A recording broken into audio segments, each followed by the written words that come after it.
അല്ലാഹു തആല നമുക്കെല്ലാവർക്കും ദീനനുസരിച്ച് ജീവിക്കുവാനും നാളെ പരലോകത്ത് സ്വർഗം കരസ്ഥമാക്കാനുമുള്ള തൗഫീക്ക് നൽകി അനുഗ്രഹിക്കുമാറാകട്ടെ. ഈ ലോകത്ത് നിന്ന് വിട പറയുമ്പോൾ കലിമ ചൊല്ലി അള്ളാഹുവിൻ്റെ അടുക്കലേക്ക് സന്തോഷത്തോടുകൂടി വിജയിച്ചവരായി തിരിച്ചു മടങ്ങാനുള്ള തൗഫീക്ക് അല്ലാഹു തആല നമുക്കെല്ലാവർക്കും തന്നെ അനുഗ്രഹിക്കുമാറാകട്ടെ. നമ്മളെല്ലാവരും അള്ളാഹു പരിശുദ്ധത നൽകിയ, പവിത്രത നൽകിയ 4 മാസങ്ങളിൽ ഒരു മാസമായ റജബ് മാസത്തിലാണുള്ളത്. ഇതിൻ്റെ മഹത്വം നിശ്ചയിക്കപ്പെട്ടത് ഖുർആൻ സൂചിപ്പിക്കുന്നത് പോലെ യൗമ ഖലഖസ്സമാവാതി വൽ അർള്, ആകാശങ്ങളെയും ഭൂമിയെയും അല്ലാഹു തആല എന്ന് സൃഷ്ടിച്ചോ അതുമുതൽ അല്ലാഹു തആല തീരുമാനിച്ചതാണ് ഈ 4 മാസങ്ങൾ പവിത്രമാണ് എന്നുള്ള കാര്യം. അതുകൊണ്ട് തന്നെ ഈ വിശുദ്ധമായ പവിത്രമായ 4 മാസങ്ങളിൽ കൂടുതലായി നമ്മൾ സൽക്കർമ്മങ്ങൾ വർദ്ധിപ്പിക്കണം. ഇബ്നു റജബുൽ ഹംബലി റഹ്മഹുല്ലാ തൻ്റെ ലതായിഫുൽ മആരിഫിൽ 2 ഉപമകളാണ് റജബ് മാസത്തെക്കുറിച്ച് പറയുമ്പോൾ നമ്മളോട് പറയുന്നത്. ഒന്ന്, റജബ് എന്ന് പറഞ്ഞാൽ അത് ഒരു കർഷകൻ തൻ്റെ വിത്തിറക്കുന്നത് പോലെയാണ്. അഥവാ നമ്മളിന്ന് വിത്തിറക്കേണ്ട മാസമാണ് റജബ് എന്ന് പറയുന്നത്. അടുത്ത മാസമായ അബാൻ മാസം ആ വിത്തുകൾക്ക് വളവും വെള്ളവുമൊക്കെ നൽകി അതിനെ വളർത്തേണ്ട മാസമാണ്. പിന്നെ റമളാൻ മാസമാണ്. റമളാനായി കഴിഞ്ഞാൽ നാം ചെയ്ത കൃഷിയുടെ വിളവ് കൊയ്യേണ്ട മാസമാണ്. മറ്റൊരു ഉദാഹരണം അദ്ദേഹം പറഞ്ഞത്, റജബ് എന്ന് പറഞ്ഞാൽ കാറ്റുപോലെയാണ്, ശഅബാൻ മേഘങ്ങൾ പോലെയാണ്, റമളാൻ വന്നു കഴിഞ്ഞാൽ മഴ പെയ്യുന്നത് പോലെയാണ്. അഥവാ റജബിൽ കാറ്റടിക്കാൻ തുടങ്ങണം, ശഅബാനിൽ കാർമേഘമായി ഉരുണ്ടുകൂടണം, റമളാൻ മാസമാകുമ്പോൾ നന്മകളുടെ മഴയായി നമ്മുടെ ജീവിതത്തിൽ മുഴുവൻ നാടുകളിൽ അത് പെയ്തിറങ്ങണമെന്നുള്ളതാണ്. അപ്പോൾ റമളാനിന് വേണ്ടിയിട്ടുള്ള മുന്നൊരുക്കം നാം ഈ മാസത്തിൽ തന്നെ ആ റമളാനിൻ്റെ മഹത്വം കണ്ടറിഞ്ഞുകൊണ്ട് നാം തയ്യാറെടുക്കണം. പ്രത്യേകിച്ച് റജബ് മാസം എന്ന് പറയുന്നത് നന്മകളുടെ മാസമാണ്. നമ്മുടെ ജീവിതത്തിൽ ഇബാദത്തുകൾ വർദ്ധിപ്പിക്കേണ്ട മാസമാണ്. അതിനേക്കാൾ നാം ശ്രദ്ധിക്കേണ്ട കാര്യം, പാപങ്ങൾ ഈ മാസങ്ങളിൽ ചെയ്യാൻ പാടില്ല. ഈ 4 പ്രധാനപ്പെട്ട മാസങ്ങളിൽ പാപങ്ങൾ ചെയ്യാൻ പാടില്ല, സൂക്ഷിക്കണം. കാരണം അല്ലാഹു തആല പറഞ്ഞു, ഫലാ തദ്ലിമൂ ഫീഹിന്ന അൻഫുസക്കും, നിങ്ങൾ ഈ മാസങ്ങളിൽ നിങ്ങളോട് തന്നെ അക്രമം കാണിക്കാൻ പാടില്ല. അഥവാ പാപങ്ങൾ ചെയ്യരുത്. മറ്റുള്ള മാസങ്ങളിൽ പാപങ്ങൾ ചെയ്യുന്നതിനേക്കാൾ ഗൗരവമാണ് റജബ് മാസത്തിൽ പാപങ്ങൾ ചെയ്യുന്നത്. ചില പണ്ഡിതന്മാർ ഈ 4 മാസങ്ങൾക്ക് ഹറം, മുഹറം പോലെയുള്ള പേരുകൾ വരാനുള്ള കാരണം പാപങ്ങൾ ചെയ്യുന്നത് വളരെ ഗൗരവമായതുകൊണ്ടാണ് ഈ മാസങ്ങൾക്ക് ഈ പേര് വന്നിട്ടുള്ളത്. ചില പണ്ഡിതന്മാർ പറയുന്നത് മാസങ്ങളുടെ കൂട്ടത്തിൽ ഏറ്റവും ശ്രേഷ്ഠമായത് റമളാൻ മാസമാണ്. എന്നാൽ റമളാൻ മാസത്തിൽ പാപങ്ങൾ ചെയ്യുന്നതിനേക്കാൾ ഗൗരവമാണ് ഈ 4 മാസങ്ങളിൽ പാപങ്ങൾ ചെയ്യുന്നത് എന്ന് പല പണ്ഡിതന്മാരും പറയുന്നുണ്ട്. അതുകൊണ്ട് വളരെ വിശുദ്ധമായ പവിത്രമായ ഈ റജബ് മാസത്തിൽ ആദ്യം നമ്മൾ ഹറാമുകളിൽ നിന്ന് മാറി നിൽക്കണം. ശേഷം ആദ്യം ഫർളായ കാര്യങ്ങൾ നമ്മുടെ ജീവിതത്തിൽ നാം അനുഷ്ഠിക്കാൻ ശ്രമിക്കണം. 5 വക്ത് നമസ്കാരങ്ങൾ പള്ളിയിൽ വന്നുകൊണ്ട് തന്നെ ജമാഅത്തായിട്ട് നിർവഹിക്കാൻ സാധിക്കണം. തുടർന്ന് അങ്ങോട്ട് നഫലുകളും നമ്മൾ ജീവിതത്തിൽ കൂടുതലായി ശ്രദ്ധ പുലർത്താൻ ശ്രദ്ധിക്കണം. ഖുർആൻ പാരായണങ്ങൾ, അദ്കാറുകൾ, നോമ്പുകൾ ഇതൊക്കെ നമ്മൾ വർദ്ധിപ്പിക്കാൻ വേണ്ടി ശ്രമിക്കണം. അല്ലാഹു തആല അമൽ ചെയ്യാൻ തൗഫീഖ് തരുമാറാകട്ടെ. അഥവാ ഈ മാസത്തിൽ ആരെങ്കിലും എന്തെങ്കിലും നമ്മൾ ശ്രദ്ധിക്കാനൊക്കെ തുടങ്ങി തെറ്റ് വന്നു പോയിട്ടുണ്ടെങ്കിൽ നാം ഇസ്തിഗ്ഫാർ ചെയ്യണം, തൗബ ചെയ്യണം. സയ്യിദുൽ ഇസ്തിഗ്ഫാർ അതിൻ്റെ പ്രധാനപ്പെട്ട ദിക്റാണ്. ആ ദിക്ർ നമ്മൾ ആവർത്തിക്കണം. ഇനി അത് ചെയ്യാൻ പറ്റിയിട്ടില്ല എങ്കിൽ ചുരുങ്ങിയത് അസ്തഗ്ഫിറുല്ലാഹൽ അലീം അല്ലദീ ലാ ഇലാഹ ഇല്ലാ ഹുവൽ ഹയ്യുൽ ഖയ്യൂം വ അത്തൂബു ഇലൈഹി. ഇമാം തിർമിദി റിപ്പോർട്ട് ചെയ്യുന്ന സഹീഹായ ഹദീസിൽ വന്നിരിക്കുന്ന ദുആയാണ്.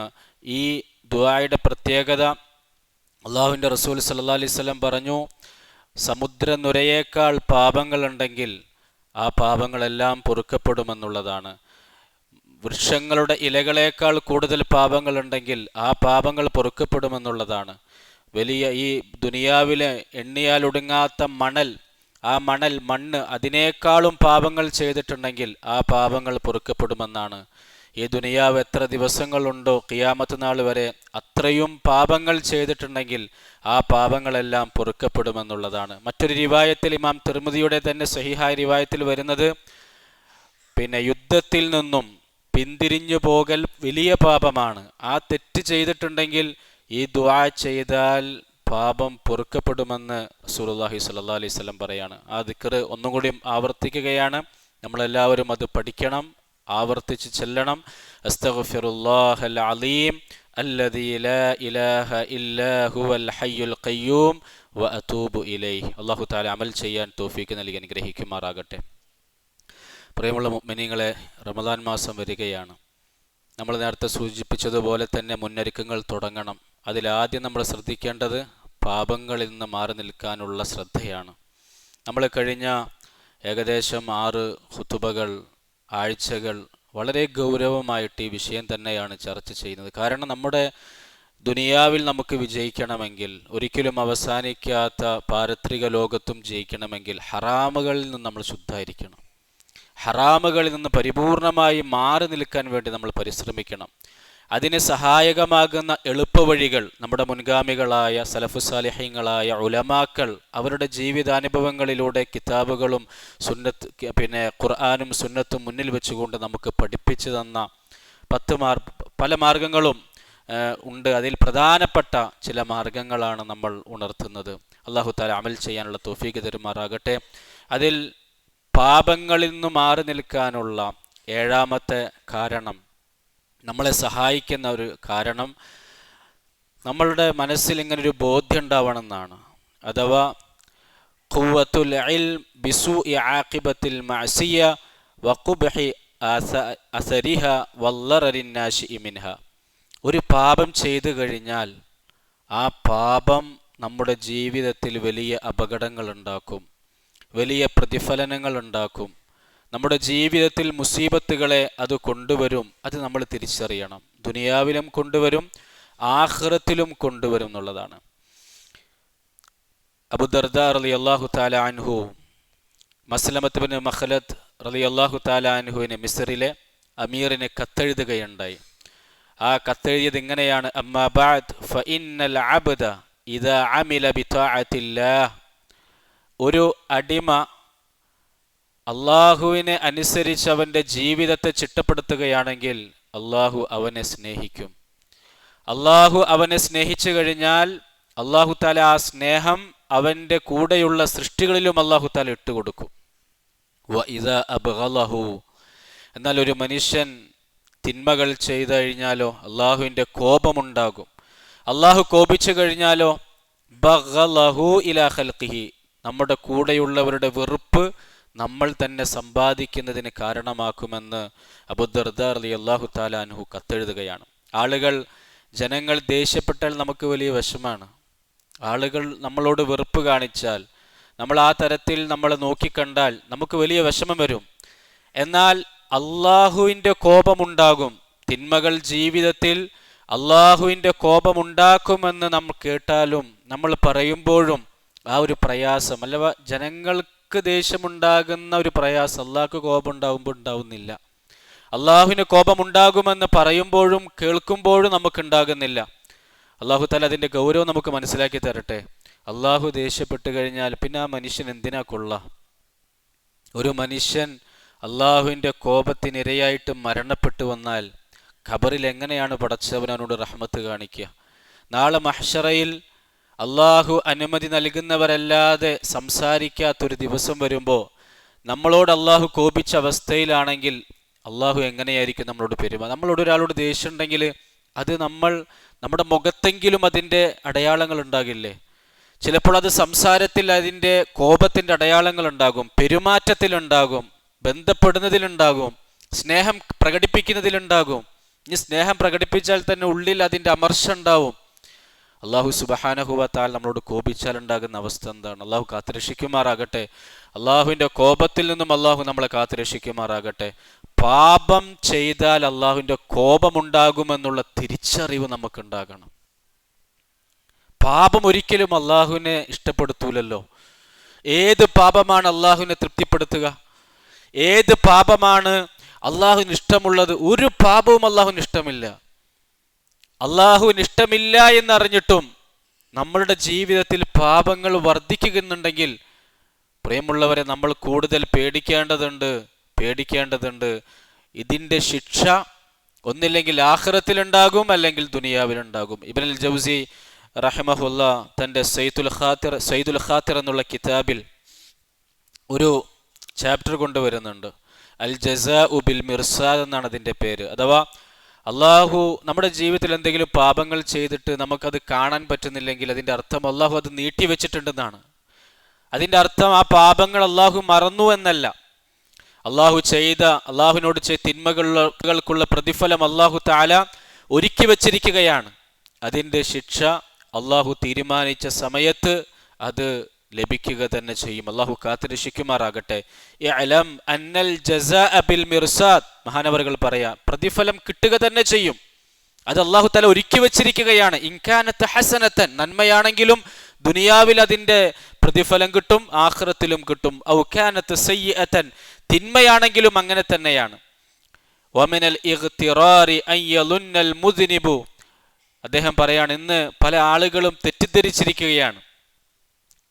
തിന്മകൾ ഇങ്ങനെ ചെയ്യുന്നുണ്ട്, പക്ഷേ അതിൻ്റെതായ പരീക്ഷണങ്ങളൊന്നും ജീവിതത്തിൽ കാണാതെ വരുമ്പോൾ ആളുകൾ തെറ്റിദ്ധരിക്കുകയാണ്, അള്ളാഹു വലിയ പ്രശ്നമുള്ള കാര്യമല്ല, അതൊക്കെ അള്ളാഹു മാപ്പാക്കി തന്നിട്ടുണ്ടാകുമെന്നുള്ള തെറ്റിദ്ധാരണയിൽ ആളുകൾ ജീവിച്ചു കൊണ്ടിരിക്കുകയാണ്.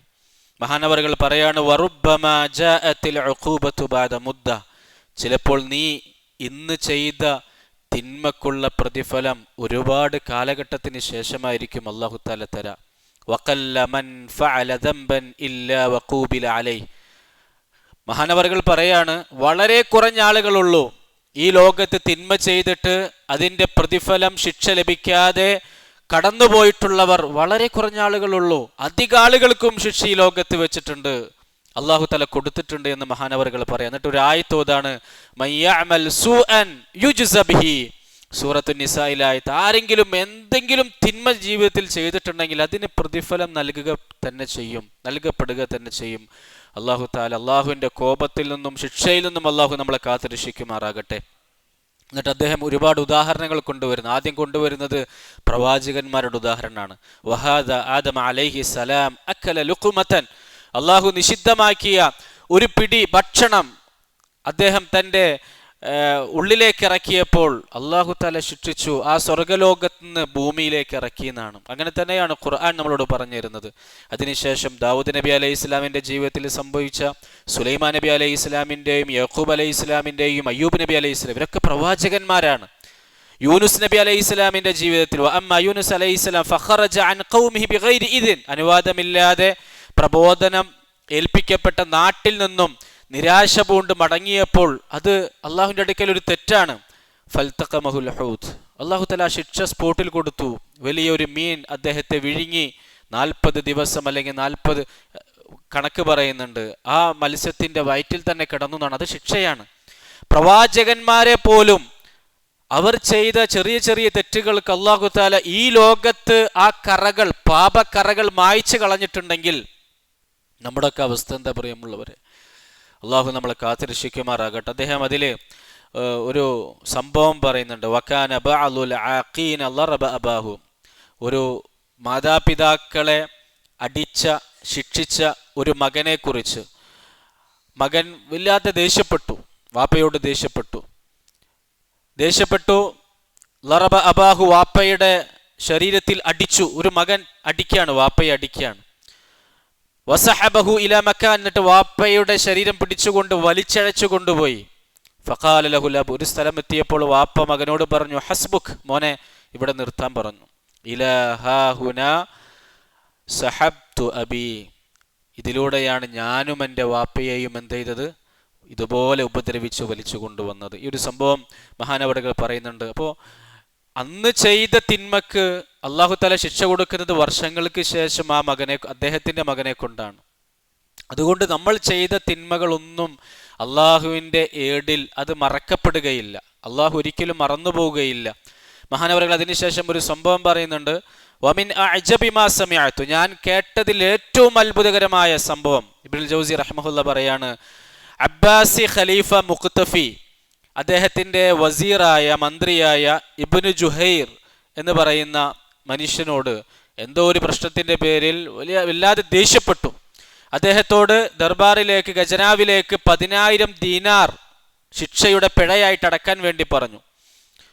വലിയൊരു തുകയാണ്, അദ്ദേഹത്തിന് അടക്കാൻ കഴിയില്ല. അദ്ദേഹത്തിൻ്റെ കുടുംബക്കാരും കൂട്ടുകാരൊക്കെ വന്നിട്ട് അദ്ദേഹത്തോട് ചോദിച്ചു, മിൻ ഐന ലക 10,000 ദീനാർ, ഇത്രയും വലിയ തുക 10,000 ദീനാർ എങ്ങനെയാണ് താങ്കളെ കൊണ്ട് അടക്കാൻ സാധിക്കുക? അപ്പം അദ്ദേഹം പറഞ്ഞു, എനിക്ക് അത്രയൊന്നും അടക്കേണ്ടി വരില്ല, 5,000 അടക്കേണ്ടി വരില്ല, 4,000 അടക്കേണ്ടി വരില്ല, പക്ഷെ 3,000 ദീനാർ അടക്കേണ്ടി വരും. അപ്പോൾ അവർ ചോദിച്ചു, എന്താ നിങ്ങൾ അങ്ങനെ ഉറപ്പിച്ച് പറയാനുള്ള കാരണം? അദ്ദേഹം പറഞ്ഞു, ഞാൻ ഇതുപോലെ ഇന്നി ലലംതു റജുലൻ, ഞാൻ ഒരാളോട് അക്രമം ചെയ്തിട്ടുണ്ട്, അയാളിൽ നിന്നും അക്രമപരമായിട്ട് 3,000 ദീനാർ പിഴയാക്കി ഞാൻ മേടിച്ചിട്ടുണ്ട്. ഒരു പക്ഷേ ഇന്നുള്ള പല ഉദ്യോഗസ്ഥന്മാർ കൈക്കൂലി മേടിക്കാറുണ്ട്. ആളുകളിൽ നിന്നും അക്രമപരമായിട്ട് ചെറിയ ചെറിയ കാരണങ്ങൾ കൊണ്ട് കൈക്കൂലി മേടിക്കും. 3,000, 4,000, 5,000, 10,000. അതുകൊണ്ട് അയാൾക്കൊരു ഉപകാരം ഉണ്ടാവില്ല. ആ പൈസ ഒരു പക്ഷെ അദ്ദേഹത്തിന് ശിക്ഷയായിട്ട്, രോഗമായി അല്ലെങ്കിൽ മറ്റു പലതരത്തിൽ ഇതിനേക്കാളും ഡബിൾ പൈസ എന്ത് ചെയ്യും, നഷ്ടപ്പെടും. മഹാനവറുകൾ ആ സംഭവം പറയുമ്പോൾ ഫഅൽസംതുഹു 3,000, ഞാൻ അദ്ദേഹത്തിന് പിഴയായിട്ട് അല്ലെങ്കിൽ അദ്ദേഹത്തിൽ നിന്ന് അക്രമപരമായിട്ട് മേടിച്ചത് 3,000 ദീനാറാണ്. അപ്പം അതിൻ്റെ ശിക്ഷയാണിത്. അപ്പം എനിക്ക് 3,000 കൊടുക്കേണ്ടി വരുള്ളൂ. അദ്ദേഹം പിന്നീട് രാജാവിനോട് സംസാരിക്കുകയും ഖലീഫ മുഖ്തഫിയോട് സംസാരിക്കുകയും അങ്ങനെ അദ്ദേഹം ബാക്കി 7,000 ദീനാർ മാപ്പാക്കി കൊടുക്കുകയും 3,000 പിഴയായിട്ട് അടക്കുകയും ചെയ്യുന്നുണ്ട്. ഈ സംഭവം പറഞ്ഞിട്ട് ഇബ്നുൽ ജൗസി റഹ്മഹുല്ല പറയാണ്, വഅന അഖൂലു അൻ നഫ്സി മാ നസലത് ബി ആഫത്തുൻ, ഞാൻ എൻ്റെ അനുഭവത്തിൽ പറയാണ്, എൻ്റെ ജീവിതത്തിൽ എന്തെങ്കിലും അപകടം സംഭവിച്ചാൽ, എന്തെങ്കിലും വിഷമകരമായ ദുഃഖമോ സങ്കടമോ അല്ലെങ്കിൽ ഹൃദയം കുടുസാകുന്ന വിഷയങ്ങൾ എൻ്റെ ജീവിതത്തിൽ സംഭവിച്ചു കഴിഞ്ഞാൽ, ഇല്ലാ ബിസാലലിൻ ആരിഫുഹു, എനിക്ക് മനസ്സിലാകുക ഞാൻ ചെയ്ത എന്തോ ഒരു തെറ്റിൻ്റെ പേരിലാണ് അള്ളാഹു എന്നെ ശിക്ഷിക്കുന്നത്. ആ പാപം അള്ളാഹു താല എന്നെ ഇല്ലാതാക്കാൻ വേണ്ടി ശിക്ഷിക്കുന്ന പരീക്ഷണമാണിത്. അങ്ങനെ എനിക്ക് പറയാൻ സാധിക്കും. അദ്ദേഹം പറയാണ്, ഹത്താ യുംകിനുനി അൻ അഖൂൽ, എനിക്ക് പറയാൻ സാധിക്കും എനിക്ക് അള്ളാഹു താല ഇങ്ങനെ ശിക്ഷ തരുന്നത് ഹാദാ ബിശ്ശൈഇൽ ഫുലാൻ, ഇന്ന ആളോട് ഞാൻ ഇന്ന അക്രമം ചെയ്തതിൻ്റെ പേരിലാണ്, അല്ലെങ്കിൽ ഇന്ന തിന്മ ചെയ്തതിൻ്റെ പേരിലാണ്. വറുബ്ബമാ തഅവ്വൽതു ഫീഹി ബഅദ്, ചിലപ്പോഴൊക്കെ ഞാൻ പരീക്ഷണങ്ങൾ വരുമ്പോൾ എനിക്ക് മനസ്സിലാവൂലായിരുന്നു എന്തിനാണ് അള്ളാഹു എനിക്ക് പരീക്ഷണം തന്നതെന്ന്. പക്ഷേ കുറച്ച് സമയം കഴിഞ്ഞാൽ എനിക്ക് മനസ്സിലാകാമായിരുന്നു ഈ പരീക്ഷണത്തിൻ്റെ അർത്ഥം ഞാൻ ചെയ്ത ഇന്ന തെറ്റിൻ്റെ പേരിലാണ് എന്ന് അദ്ദേഹം പറയുമായിരുന്നു. ഫയംബഗി ലിൽ ഇൻസാനി അൻ യതറഖബ ജസാഅ ദുനൂബ്, എന്നിട്ട് അദ്ദേഹം നമ്മളോട് പറയാണ്, അതുകൊണ്ട് നാം ഓരോരുത്തരും വളരെയധികം ജാഗ്രത കാണിക്കണം, വളരെയധികം ശ്രദ്ധ കാണിക്കണം. നമ്മൾ ചെയ്യുന്ന തിന്മകൾക്ക് അല്ലാഹു തആല പ്രതിഫലം എപ്പോഴാണ് ഇതിൻ്റെ ശിക്ഷയായിട്ട് തരുന്നത് എന്നുള്ള വിഷയത്തിൽ ജാഗ്രത കാണിക്കണമെന്ന് മഹാനവറുകൾ പറഞ്ഞുകൊണ്ട് പറഞ്ഞു, വളരെ കുറഞ്ഞ ആളുകളെ അള്ളാഹുവിൻ്റെ അങ്ങനെയുള്ള പിടുത്തത്തിൽ നിന്ന് രക്ഷപ്പെട്ടിട്ടുള്ളൂ എന്ന് മഹാനവറുകൾ ഈ സംഭവങ്ങളൊക്കെ, മുൻകാല സംഭവങ്ങൾ, ഖുർആനിൽ വന്ന സംഭവങ്ങളൊക്കെ പറഞ്ഞതിന് ശേഷം അദ്ദേഹം പറയാണ്. ഇബ്നു ഖയ്യിം റഹിമഹുല്ല തൻ്റെ കിതാബായ അൽ ജവാഫുൽ കാഫി, ആ കിതാബിന് മറ്റൊരു പേരുണ്ട് അദ്ദാഉ വദ്ദവാ, അഥവാ നമ്മുടെ രോഗങ്ങളും ആ രോഗങ്ങൾക്കുള്ള ചികിത്സയുമാണ്. അതാണ് ആ കിതാബിൻ്റെ പേര്. പലപ്പോഴും കഴിഞ്ഞ 4-6 ഖുതുബകളിൽ ആ കിതാബിൻ്റെ പല ഉദ്ധരണികൾ ഞാൻ നിങ്ങളോട് പങ്കുവെക്കുകയുണ്ടായി. നമ്മൾ കേൾക്കുന്ന, ഞാൻ പറയുന്ന കാര്യങ്ങൾ സ്വന്തം ഭാഗത്തു നിന്നുള്ളതല്ല. നമ്മുടെ മുൻഗാമികളായ പണ്ഡിതന്മാർ അവർ ഖുർആനും ഹദീസും മുമ്പിൽ വെച്ചുകൊണ്ട് നമുക്ക് പറഞ്ഞു തരുന്ന എളുപ്പമായ മാർഗങ്ങളാണ്. അതുകൊണ്ട് നമ്മുടെ ജീവിതത്തിൽ അത് അമൽ ചെയ്യാൻ വേണ്ടി നമ്മൾ ശ്രദ്ധിക്കേണ്ടതുണ്ട്. അദ്ദേഹം ആ കിതാബിൽ നമ്മുടെ ജീവിതത്തിൽ തിന്മകൾ വന്നു കഴിഞ്ഞാൽ ഉണ്ടാകാൻ പോകുന്ന അപകടങ്ങളെക്കുറിച്ച് പറഞ്ഞു തരുന്നുണ്ട്, എണ്ണി പറയുന്നുണ്ട്.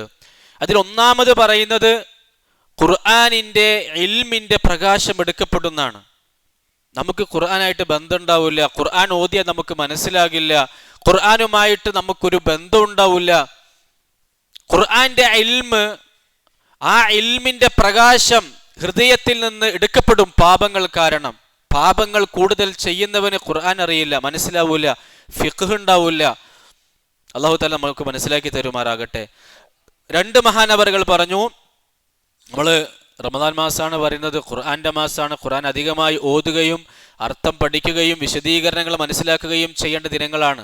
അതുകൊണ്ട് തന്നെ അത് നമുക്ക് മഹറൂമാകുന്നുണ്ടെങ്കിൽ, ഖുർആൻ പഠിക്കുന്നതിനെ തൊട്ട് നമുക്ക് പല തടസ്സങ്ങളും വരുന്നുണ്ടെങ്കിൽ അതിൻ്റെ അർത്ഥം അത് തടസ്സങ്ങളല്ല, മറിച്ച് നമ്മുടെ പാപങ്ങളാണ് എന്ന് മനസ്സിലാക്കണം. ആ തടസ്സങ്ങൾ പാപങ്ങളാണ് എന്ന് മനസ്സിലാക്കണം. നമ്മളത് തടസ്സങ്ങളായിട്ട് ബാഹ്യമായി പല കാരണങ്ങളും പറയും. അവിടെ തിരക്കുണ്ട്, ഇവിടെ തിരക്കുണ്ട്, ഇന്ന തിരക്കുണ്ട്, അതുകൊണ്ട് ഖുർആൻ പഠിക്കാൻ സമയം കിട്ടിയിട്ടില്ല എന്നൊക്കെ നമ്മൾ പറയുമെങ്കിലും ആ തടസ്സങ്ങളൊക്കെ നമ്മുടെ പാപങ്ങൾ കാരണം ഉണ്ടാകുന്നുള്ള തിരിച്ചറിവ് നമുക്കുണ്ടാകണം. അതാണ് ഇബ്നു ഖയ്യിം റഹിമഹുല്ലാ നമുക്ക് ആദ്യമായി പറഞ്ഞു തരുന്നത്. രണ്ടാമത്തെ കാര്യം, റിസ്കിന്റെ കവാടങ്ങൾ അടക്കപ്പെടുന്നതാണ്. എന്നിട്ട് അദ്ദേഹം മുസ്നദിൽ ഒരു ഹദീസ് കൊണ്ടുവരുന്നുണ്ട്, ഇന്നൽ അബ്ദ ലയുഹറമു റിസ്ഖ ബിദംബ് യുസീബ്. അവൻ അല്ലാഹു തആല കൊടുക്കാൻ വിചാരിച്ച അനുഗ്രഹങ്ങൾ, റിസ്ക് എന്ന് പറഞ്ഞാൽ അല്ലാഹു നമുക്ക് തരുന്ന അനുഗ്രഹങ്ങളാണ്. അല്ലാഹു തീരുമാനിച്ച ഒരുപാട് അനുഗ്രഹങ്ങൾ ഉണ്ടാകും. ഇവന്റെ പാപം കാരണം അല്ലാഹു തആല ആ അനുഗ്രഹങ്ങൾ എടുത്തു കളയും. കഴിഞ്ഞ പല ഖുതുബകളിൽ നമ്മൾ അതിൻ്റെ സംഭവങ്ങൾ ഖുർആനിൽ നമ്മൾ ഓർമ്മപ്പെടുത്തുകയുണ്ടായി. അല്ലാഹു നമുക്ക് തരുന്ന അനുഗ്രഹങ്ങൾ അത് നഷ്ടപ്പെടുത്തി കളയുന്നുള്ളതാണ്, എടുത്തു കളയുന്നുള്ളതാണ്. മൂന്നാമതായി, ഏകാന്തത അനുഭവപ്പെടും. അത് 2 തരത്തിലുള്ള ഏകാന്തത ഉണ്ട്. ഒന്ന്, അള്ളാഹുമായിട്ടുള്ള അകൽച്ച സംഭവിക്കുമ്പോഴുണ്ടാകുന്ന ഏകാന്തത. നമ്മൾ ഭൗതികമായ നമ്മുടെ മനസ്സിനെ സന്തോഷിപ്പിക്കുന്ന എത്ര വലിയ രസിപ്പിക്കുന്ന കാര്യങ്ങളിൽ നമ്മൾ ഏർപ്പെട്ടാലും മനസ്സിനൊരു സന്തോഷം കിട്ടൂല. അലാ ബിദിക്രില്ലാഹ് തത്മഇന്നുൽ ഖുലൂബ്. ആ ഏകാന്തത, ആ ടെൻഷൻ മാറണമെങ്കിൽ അള്ളാഹുവിൻ്റെ ദിക്ർ ഉണ്ടാകണമെന്നുള്ളതാണ്.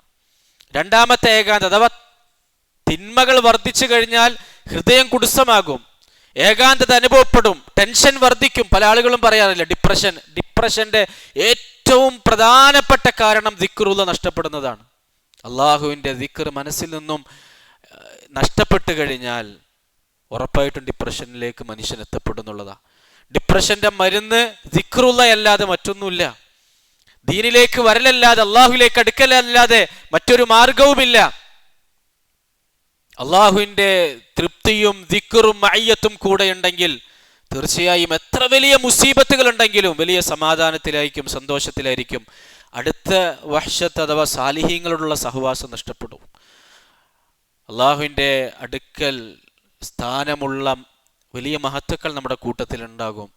അവരുടെ കൂടെ സഹവസിച്ചാൽ അള്ളാഹുവിനെ കുറിച്ചുള്ള ഓർമ്മയുണ്ടാകും, നമ്മുടെ ഈമാൻ വർദ്ധിക്കാൻ കാരണമാകും. അങ്ങനെയുള്ളവരുടെ സഹവാസം നഷ്ടപ്പെട്ട് പാപികളുമായിട്ടുള്ള സഹവാസം നമുക്ക് വർദ്ധിക്കുകയും അവർ മുഖേന തിന്മകൾ വർദ്ധിക്കാൻ കാരണമാകുമെന്നുള്ളതാണ്. അബൂ ദർദാ റളിയല്ലാഹു തആല അൻഹു പറയുന്നുണ്ട്, ഓരോരുത്തരും അവർ ജാഗ്രത കാണിക്കണം. മുഅ്മിനീങ്ങളുടെ ഹൃദയങ്ങൾ ആ മനുഷ്യരെ ശപിക്കുന്നതിനെ തൊട്ടും അവരറിയാതെ അവരോട് ശത്രുത വെച്ച് പുലർത്തുന്നതിനെ കുറിച്ച് ഓരോരുത്തരും ജാഗ്രത കാണിക്കണം എന്ന് പറയുന്നുണ്ട്.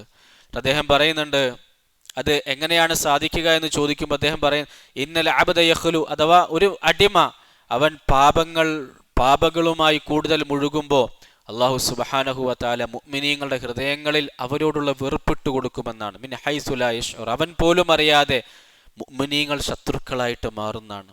അതുകൊണ്ട് നമ്മൾ മുഅ്മിനീങ്ങളുടെ മിത്രങ്ങളായിട്ട് മാറണം. വഅലമു അന്നൽ ബിർറ ലാ യബ്ല വഅന്നൽ ഇസ്മ ലാ യുൻസ, ഒരിക്കലും നന്മ നശിപ്പിക്കപ്പെടുകയില്ല, അതുപോലെ തന്നെ തിന്മകൾ മറക്കപ്പെടുകയില്ല. നമ്മൾ വിചാരിക്കണം നമ്മൾ എന്നോ ചെയ്ത തിന്മയായിരിക്കും പ്രായപൂർത്തിയായതിനു ശേഷം, പക്ഷെ ആ തിന്മകൾ അവിടെ തന്നെ ഉണ്ടാകും. അള്ളാഹുവിൻ്റെ കിതാബിൽ ഒന്നും മറന്നിട്ടുണ്ടാവില്ല. നാലാമതായി പറഞ്ഞത് ഖൈറിന്റെ കവാടങ്ങൾ അവന്റെ മുന്നിൽ അടക്കപ്പെടുമെന്നാണ്. അഞ്ചാമത് നന്മ പ്രകാശമാണ്, തിന്മ ഇരുട്ടാണ്. ആ ഇരുട്ട് ഹൃദയം കറുത്തിരുണ്ട് അവസാനം നന്മകളൊന്നും കയറാൻ പറ്റാതെ, ഉപദേശങ്ങളൊന്നും കയറാൻ പറ്റാത്ത മനസ്സായിട്ട് മാറും. ആറാമതായി മനസ്സിനെയും ശരീരത്തെയും അത് ബലഹീനമാക്കും.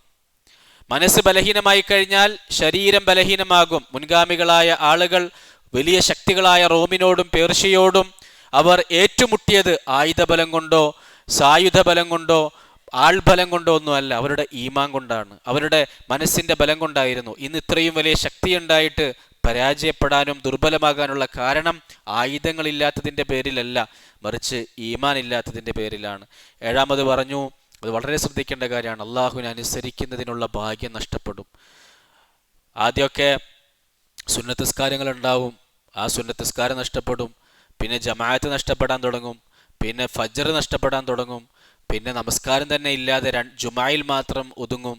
പിന്നെ 2 പെരുന്നാൾ നിസ്കാരം മാത്രം ജീവിതത്തിൽ ബാക്കിയാകും. വല്ലാതെ സൂക്ഷിക്കേണ്ട കാര്യമാണ്. അതുപോലെ തന്നെ ആയുസ്സിൽ ബർക്കത്ത് നഷ്ടപ്പെടും.